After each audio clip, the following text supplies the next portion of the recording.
I am Ratul Hasan Ruhan, a passionate software engineer from Dhaka, Bangladesh.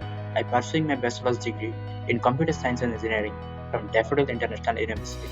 I specialize in software development using Flutter, Python, C#, and .NET framework.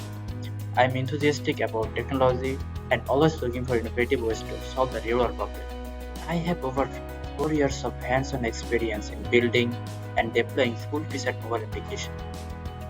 In addition to mobile application, I have also worked on several desktop and enterprise solutions using C# and .NET framework.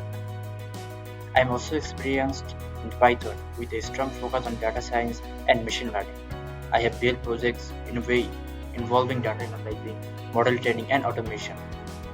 I have also contributed to tech communities like Bangladesh Open Source Network and SPSB as a volunteer, helping organize events and encourage tech learning among youth.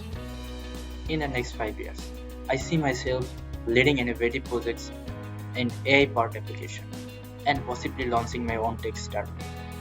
My goal is to build solutions that improve people's lives using the power of mobile, AI, and data. I want to grow as a full-stack software engineer, mentor, and contribute to open source and community tech projects. Thank you for watching. Let's connect and build something great together.